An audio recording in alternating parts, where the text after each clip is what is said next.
지난 시간에 이어서 다윗과 골리앗의 싸움에 대해서 함께 살펴보도록 하겠습니다. 자, 사무엘기상 17장을 여러 차례에 걸쳐서 나누어서 강론을 했는데 오늘이 그 마지막입니다. 골리앗 언제 쓰러뜨리느냐 기다리신 분들 많은데 오늘 드디어 다윗과 골리앗의 대결, 그리고 골리앗이 쓰러지고 다윗이 승리하는 장면이 본문 말씀에 나옵니다. 자, 이 서로 간의 골리앗은 자기의 힘과 능력을 의지하고 자기가 신뢰하는 블레셋 신들의 이름으로 나아갔지만 다윗은 만군의 주의 이름으로 그 앞에 나아갔습니다. 이제 양쪽 진영의 대표 전사가 서로 마주 대하고 본격적으로 싸움에 들어갑니다. 자, 골리앗이 일어나서 다윗을 맞으러 나아오고 또 반대편에서 다윗이 블레셋 군대 쪽으로 마주대하고 달려갑니다. 자, 다윗과 골리앗, 어떻게 보면 이게 어른과 어린 아이의 싸움처럼 뭔가 좀 균형이 맞지를 않습니다. 한쪽은 키도 크고 힘도 세고 어릴 때부터 전투 경험이 많은 전사고, 한쪽은 그냥 양을 돌보던 목동입니다. 서로 간에 외적으로 모습만 비교할 때는 이스라엘 쪽이 열세입니다. 하지만 하나님께서 함께 하시면 전쟁의 승패는 하나님으로부터 나오기 때문에 주께서 승리를 주신다는 겁니다.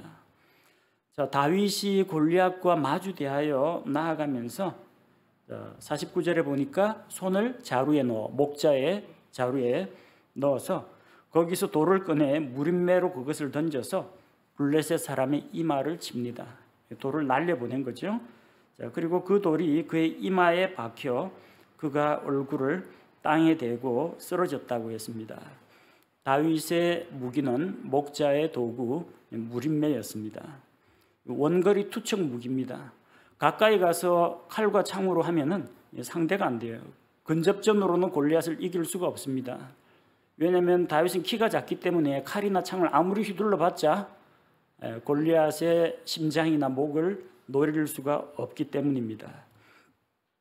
자, 그래서 원거리 무기, 가까이 다가가기 전에 골리앗의 손에 붙잡히기 전에 무림매에 돌을 재가지고 돌을 던졌습니다.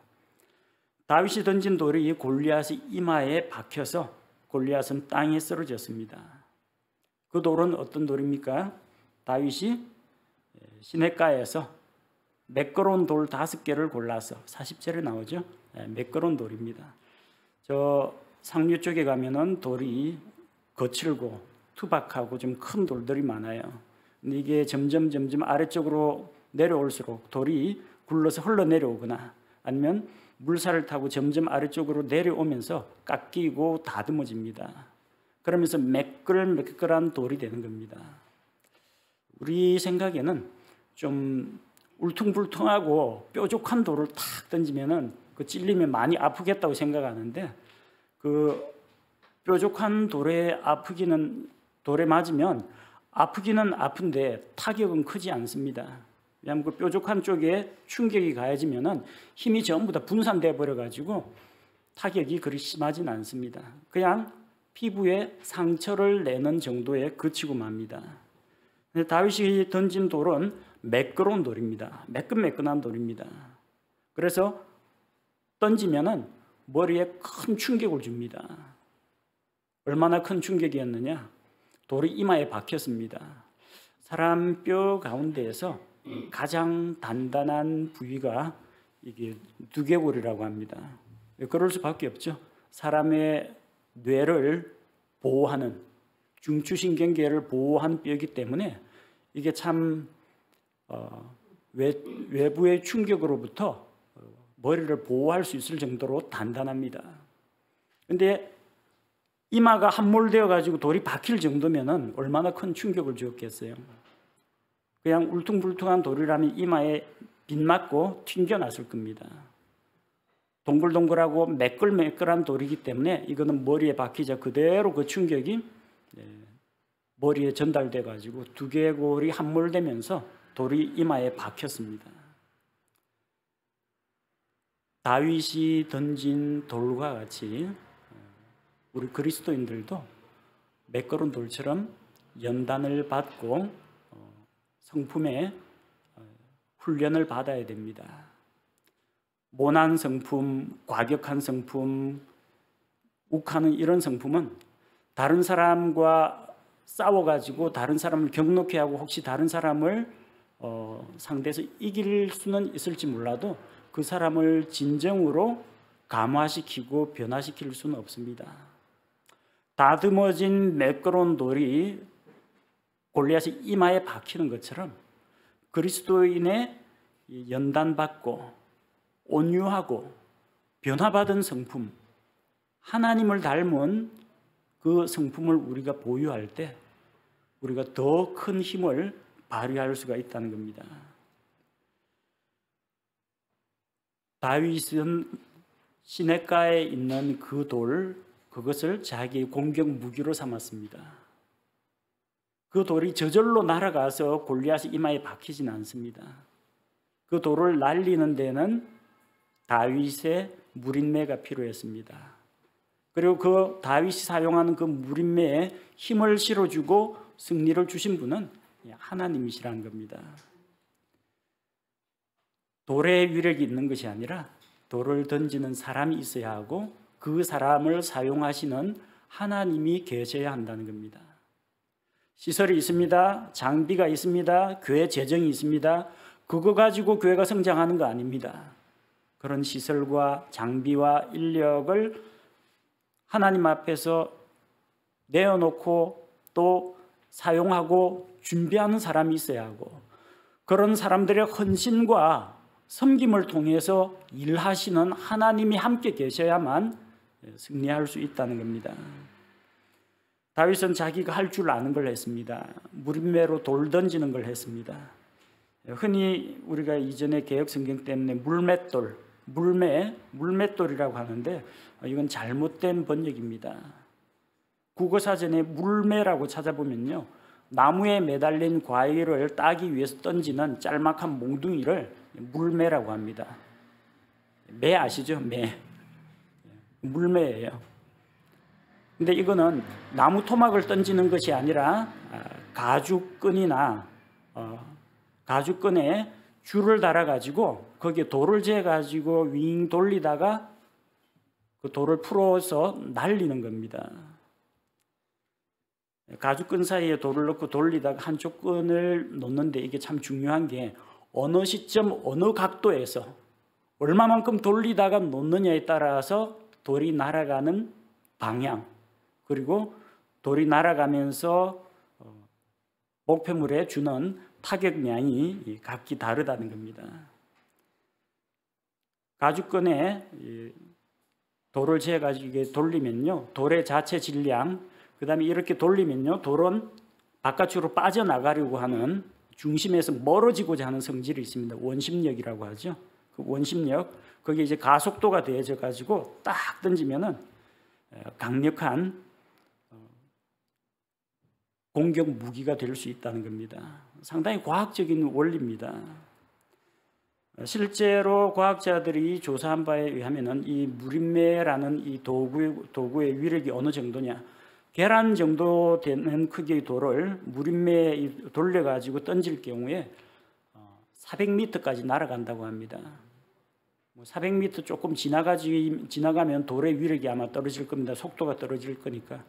한 100m 전방에서 이 돌을 맞았다고 하면요, 엄청난 타격입니다. 현재 야구 선수들 가운데서 야구에서 최고 빠른 강속구가 시속 170km라고 합니다. 2011년 미국 메이저리그 신시내티 팀의 신시내티 레즈의 투수 채프만이 던진 게 시속 170km라고 합니다. 여러분 자동차 전용 도로에서 딱 고속으로 질주하면은 한 시속 120, 130 정도면 제법 고속입니다. 근데 시속 170km의 속도로 날아가는 돌이 사람에게 맞았다. 두개골 뼈 정도는 가볍게 부수고 들어갈 수가 있습니다.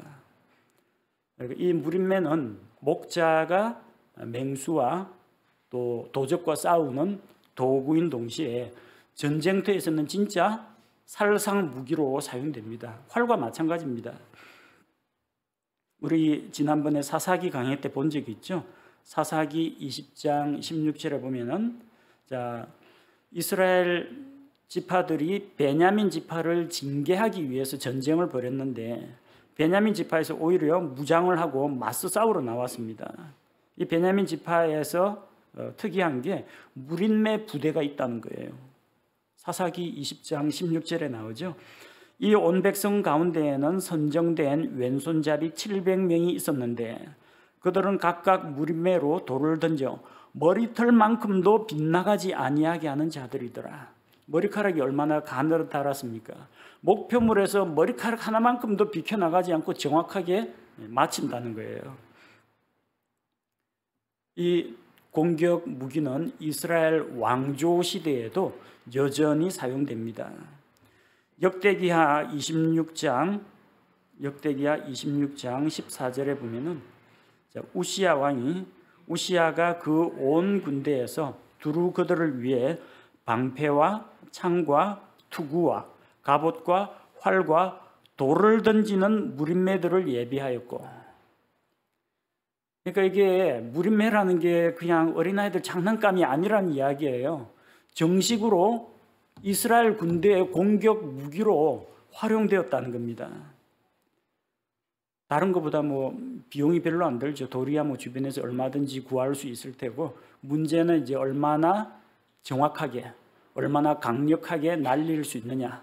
무림매 돌을 던지는 사람들의 그 실력이 중요한 거죠. 숙련된 실력이 있으면은 전쟁터에서 갑옷과 방패를 든 적들을 상대하는 데에도 무림매를 쓸 수가 있다는 이야기입니다. 그래서 결국 이 싸움은 만군의 주께서 함께 하심으로 말미암아 다윗이 거인 골리앗을 쓰러뜨리는 것으로 끝났습니다. 다윗은 칼이나 창을 들고 나가지 않았습니다. 자기가 익숙하게 사용하는 도구 무림매와 돌을 사용해서, 그것도 5개 다 쓰지도 않고 딱 돌멩이 하나 가지고 이 전투를 끝을 냈습니다. 아무도 상대할 수 없다고 하던 거인이 다윗이 던진 무림매 돌에 맞아서 쓰러졌습니다. 하나님께서는 다윗을 사용하십니다. 다윗을 있는 그대로 사용하십니다. 다윗이 특별하게 군사훈련을 받아야 되거나 다른 무기 사용법을 익히지 않아도 다윗이 현재 무엇을 가지고 있고 무엇을 할 줄 아느냐, 하나님께서는 보시고 그의 모습 그대로, 있는 그대로 사용하셨던 겁니다. 다윗도 마찬가지입니다. 사울이 주는 칼과 갑옷보다는 자기 손에 익숙한 도구가 가장 좋은 도구입니다. 다윗은 손에 익은 도구를 사용했습니다. 누구라도 그럴 거예요. 우리 가정주부라면요, 다른 집에 제 아무리 주방 도구가 많아도 자기 집에서 평소 사용하던 도구가, 손에 익은 도구가 제일 좋은 도구입니다. 하나님도 마찬가지입니다. 하나님은 어떤 도구를 사용하시겠습니까? 하나님께서는 자기에게 헌신하는 신실한 성도들을 사용하십니다. 나는 과연 하나님 앞에서 하나님께서 마음껏 쓰기에 적당한 도구인지 우리 자신을 살펴볼 필요가 있습니다. 무림매가 다윗의 손에 익은 것처럼 우리도 하나님의 손에 붙잡혀 가지고 하나님께서 쓰시기에 편한 존재, 하나님께서 마음껏 휘두를 수 있는 그런 도구가 되어야 합니다. 다윗이 골리앗을 쓰러뜨림으로 말미암아 이제 전쟁의 양상은 이스라엘의 승리로 기울었습니다. 51절에 보니까 다윗이 그를 쓰러뜨리긴 했는데요, 다윗의 손에는 칼이 없었습니다. 51절에 보니까 그러므로 다윗이 달려가 그 블레셋 사람을 밟고 서서 그의 칼을 잡고 그 칼집에서 그것을 빼내어 그것으로 그를 죽이고, 무림매 칼로 날린 돌이 골리앗의 이마에 박혔는데 그 자리에서 즉사하지는 않았던 모양입니다. 그래서 다윗이 골리앗의 칼로 그를 죽이고, 죽인 사람을 또 죽일 수는 없죠. 아직 살아있으니까 칼로 죽이는 겁니다. 칼로 죽이고 그의 머리를 베니, 블레셋 사람들이 자기들의 투사가 죽은 것을 보고 도망했다고 했습니다. 자, 전쟁에 나간 다윗, 칼과 창은 가지고 가지 않았습니다. 골리앗이 칼과 창을 가지고 왔습니다. 무림의 돌로 그를 쓰러뜨리긴 했지만 그 돌로 골리앗의 목을 자를 수는 없습니다. 돌은 골리앗을 쓰러뜨리는 데 사용했고, 그는 골리앗의 그 무기를 빼앗아서, 그의 칼을 빼앗아서 그의 머리를 베었습니다. 자, 머리를 베는 이유는 어차피 살아날 가능성은 없습니다. 근데 적의 투사의 머리를 딱 베어가지고 딱 높이 혹은 칼에 꽂아가지고 착 들면요, 자기들의 대장, 자기들의 지휘관, 자기들이 믿고 의지하는 자가 그렇게 죽임을 당하면 군대의 사기는 완전히 바닥에 떨어집니다. 블레셋 사람들은 자기들의 투사가 죽은 것을 보고는 전의를 상실하고 일제히 도망하기 시작했습니다. 달아나는 적들을 추격하여 죽이는 것은 이스라엘 군대의 몫입니다. 이제는 참호 안에서 소리만 지르는 그런 거 하지 않아도 됩니다. 그들이 두려워하던 것은 골리앗이었습니다. 근데 거인 골리앗이 쓰러진 지금 이제는 두려워할 게 없죠. 이스라엘의 사기가 크게 올라가서 달아나는 블레셋 사람들을 치고 추격했습니다. 어디까지 쫓아갔느냐? 블레셋 사람들의 도시인 에그론과 가드까지 진격했습니다. 에그론과 가드라면 블레셋 족속 그 5 부족이 사는 도시 중에서 대표적인 2개의 도시입니다. 거기까지 쫓아갔어요. 그리고 그들을 이제 그들의 도시 안으로 몰아넣은 다음에 돌아와서 추격하는 걸 중단하고 돌아왔습니다. 계속 추격하면은 그 블레셋 사람들의 본진에서 또 병사들이 또 나올 수가 있으니까 그들을 이스라엘 영역 바깥쪽으로 몰아내고 그들의 땅으로 돌려보낸 다음에 53절에 보니까 추격하다가 돌아와서 그들의 장막을 노략했습니다. 블레셋 군대가 진영을 갖추면서 자기들의 장막, 이 텐트를 치고 있었는데 이스라엘 앞에서 도망하느라 장막을 내버려 두고 그냥 달아난 겁니다. 그래서 그 장막 안에 있던 블레셋 사람들의 식량이나 무기나 가축들, 이런 것들을 이스라엘 군대가 다 이 전리품으로 취한 것입니다. 자, 한 사람이 얼마나 중요한지 알 수가 있죠. 다윗 한 사람의 그 승리가 이스라엘 전체의 승리가 되었습니다. 거인 골리앗의 패배가 블레셋 전체의 패배가 되었습니다. 우리 주 예수 그리스도께서 마귀를 이기시고 죄와 사망의 권세를 이기시고 부활로 승리하셨습니다. 그 예수님의 승리는 예수님 혼자만의 승리가 아니라 예수 그리스도의 몸에 속한 모든 성도들의 승리라는 것을 우리가 믿을 수가 있습니다. 예수님께서 창세기 3장 15절에 기록된 예언의 말씀대로 뱀의 머리를 부스러뜨렸습니다. 사탄의 머리를 짓밟았습니다. 밑에 있는 그 우두머리 마귀와 그 밑에 있는 마귀의 부하들, 마귀들은 맥을 못 춥니다.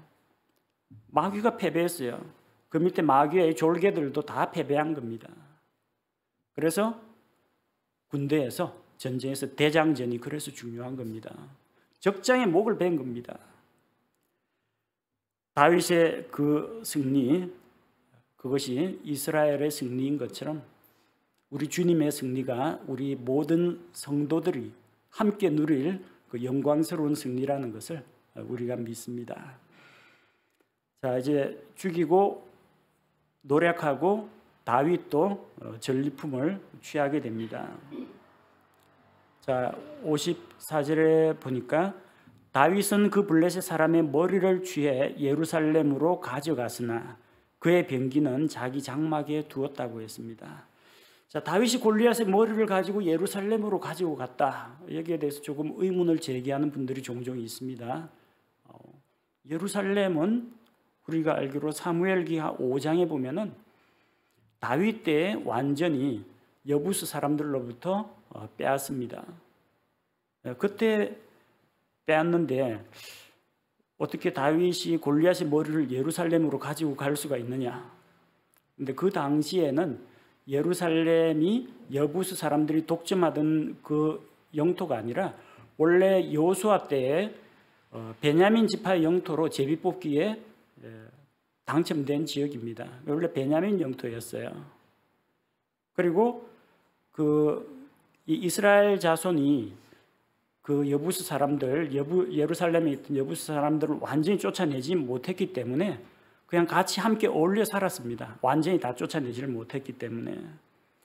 여호수아기 15장 63절에 보면요, 예루살렘 거주민들인 여부스 족속으로 말하건대 유다 자손이 그들을 쫓아내지 못하였으므로 여부스 족속이 이날까지 유다 자손과 함께 예루살렘에 거하느니라.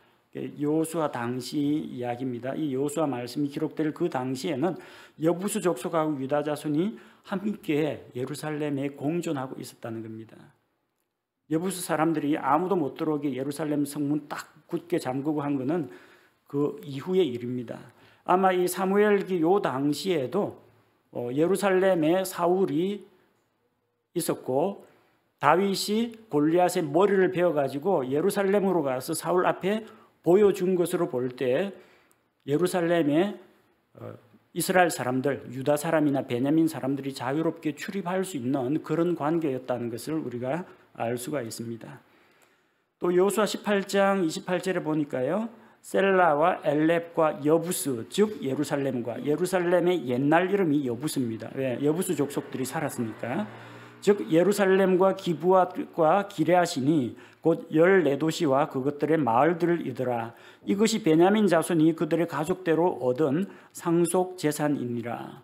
베냐민 자손이 얻은 상속 재산 안에 예루살렘이 포함됩니다. 그리고 그 예루살렘에는 여부스 족속이 당시에는 독점하지 않았고 이스라엘 사람과 같이 공존했습니다. 베냐민 자손의 상속 재산에 속했으니까 베냐민 지파의 사울이 그 예루살렘에 자리를 잡고 있어도 전혀 이상한 일이 아니라는 겁니다. 자, 두 번째는 이제 골리앗의 머리에 대해서 잠깐 이야기를 할 텐데요.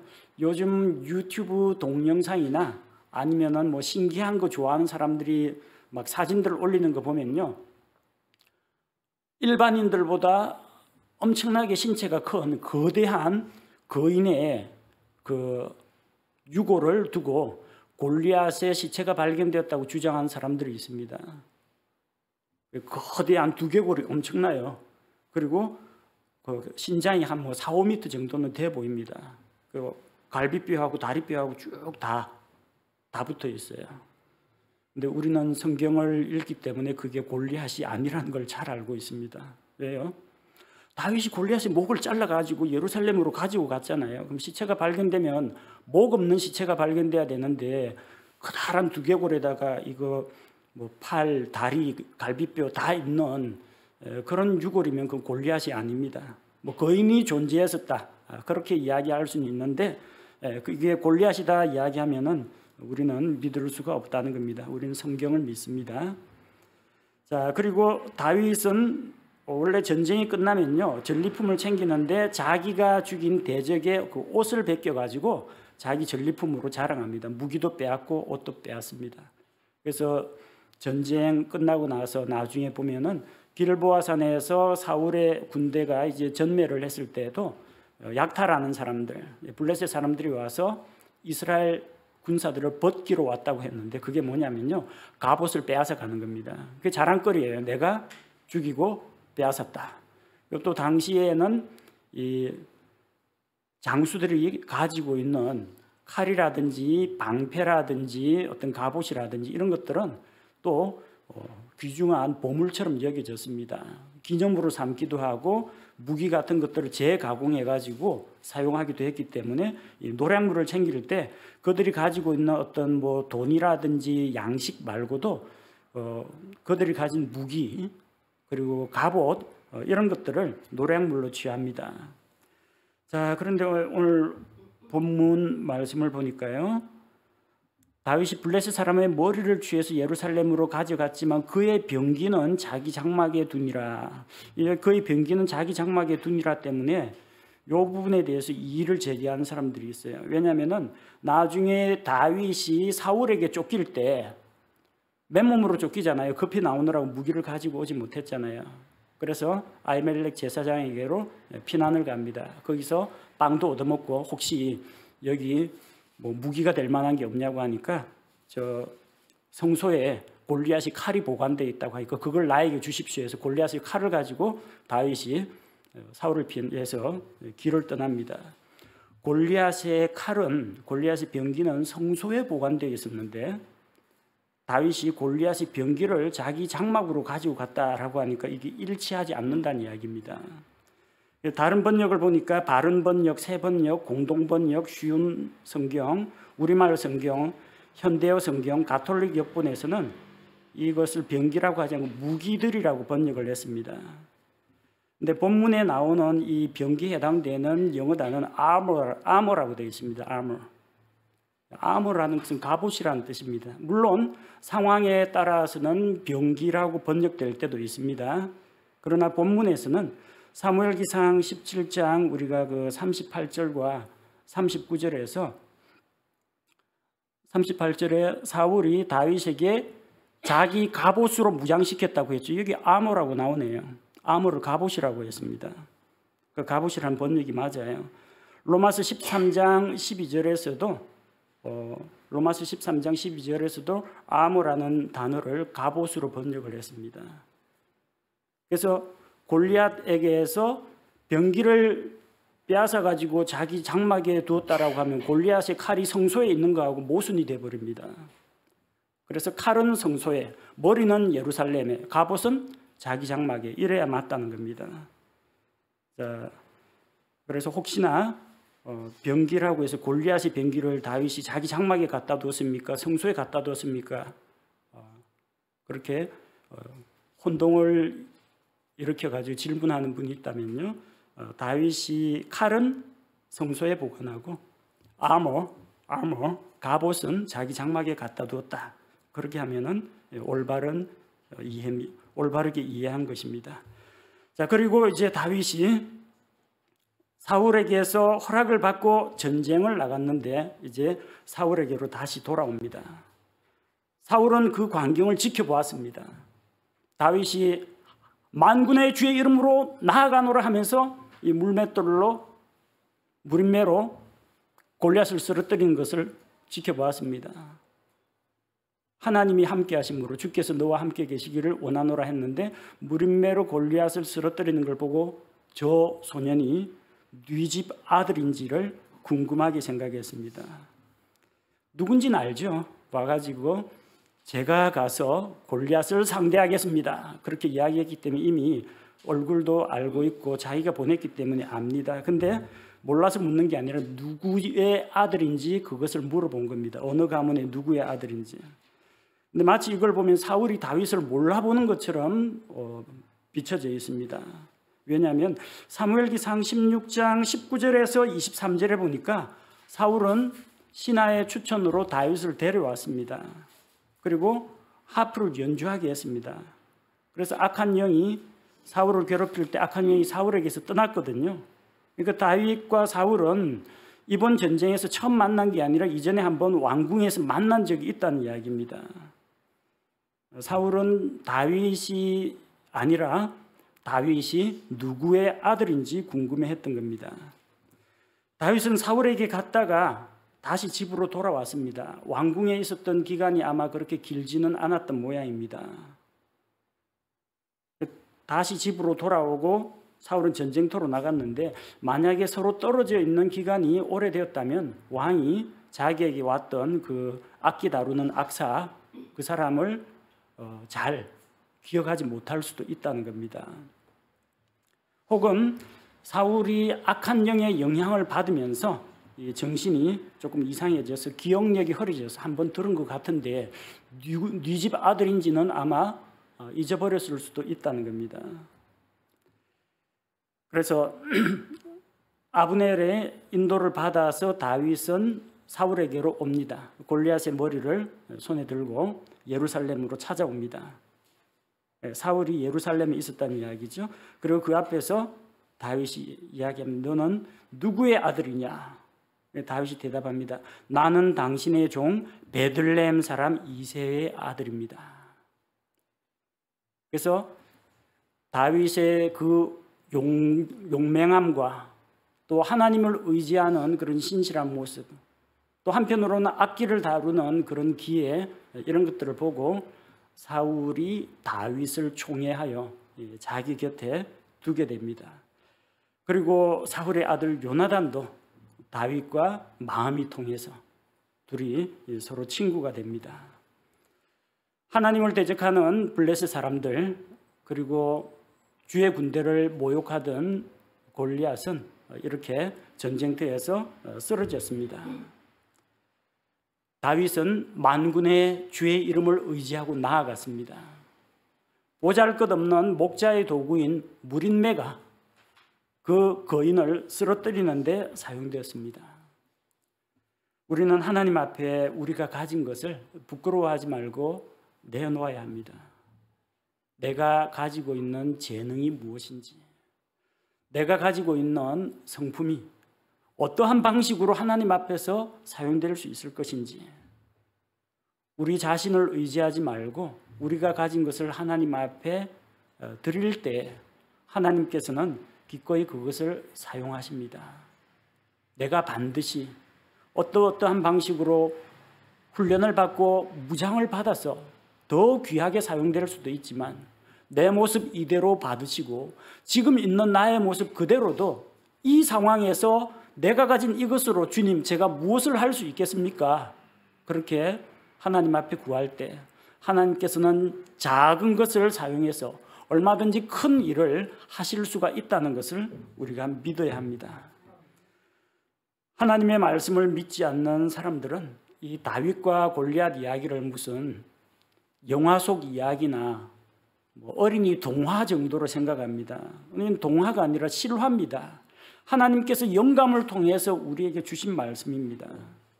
사람들은 거인 이야기를 믿지 않습니다. 거인 이야기하면 판타지 소설이라든지 만화 영화 정도에 나오는 그런 존재로 생각합니다. 그러나 실제로 역사상 거인은 존재했었고 또 그 거인들이 하나님을 대적하고 하나님의 백성을 대적한 것들이 성경 역사에 다 나타나 있습니다. 우리는 성경이 하나님의 말씀이며 여기 기록된 이런 것들이 어떤 우화나 동화나 전설이나 신화가 아니라 실제 있었던 사건을 하나님께서 우리에게, 오늘을 살아가는 우리에게 교훈을 주시고 또 하나님의 진리를 계시하기 위해서 기록으로 남겨주신 것을 믿어야 합니다. 우리는 이 성경 말씀을 하나님의 말씀으로 믿을 때 바로 그 말씀을 통해서 하나님이 어떤 분인지를 알게 되고 다윗을 통해서 다윗의 믿음과 또 다윗의 그런 경험과 또 사람들의 그런 속성들을 보다 더 잘 이해할 수 있게 됩니다. 성경은 하나님의 말씀이며 우리는 그 말씀을 통해서 배움을 얻고 또 하나님 두려워하는 것을 알게 되고 하나님의 진리와 지혜를 배울 수가 있습니다. 함께 기도하겠습니다. 하나님 아버지, 하나님을 모욕하고 대적하던 거인 골리앗은 하나님께서 사용하시는 다윗의 손에 들린 무린매 돌에 맞아서 쓰러지고 마침내 죽임을 당했습니다. 전쟁의 승리가 주님께로부터 온다는 사실을 우리가 의심 없이 믿고 받아들이며 다윗과 같은 용기와 믿음으로 항상 나아갈 수 있도록 주님 함께하여 주옵소서. 우리에게 있는 것이 보잘것없는 돌멩이에 불과하다고 할지라도 우리에게 칼과 창이 없고 무린매와 같은 이런 도구밖에 없다고 할지라도 우리의 있는 것을 있는 그대로 사용하시는 하나님, 주님, 우리를 사용하여 주시고 하나님의 손에 익은 도구가 되게 하사 우리의 대적들을 물리치는 이 영적 전쟁에서 우리가 쓰임받게 하여 주옵소서. 우리를 잘 갈고 닦은 화살촉과 같게 하시고 연단받아 매끄럽게 된 다윗의 돌멩이와 같이 되게 하셔서 주님의 손에 들린 무기가 되게 하여 주옵소서. 주님, 많은 사람들이 다윗과 골리앗 이야기를 어린이 동화 정도로 치부하고 있지만 우리는 살아계신 하나님의 말씀을 통해서 이것이 사실이며 또한 하나님께서 이 사건을 통해서 우리에게 가르쳐 주시고 또 깨우쳐 주는 진리가 있다는 것을 알게 하옵소서. 말씀을 통해서 하나님이 어떤 분인지 더 알아가게 하시고 말씀을 통해서 인간이란 어떤 존재인지 우리가 발견하게 하시며 과거에 기록된 이 성경 말씀을 통해서 오늘을 살아가는 우리 성도들에게 하나님께서 지혜와 깨달음을 더하여 주옵소서. 예수님의 이름으로 감사하며 기도합니다. 아멘.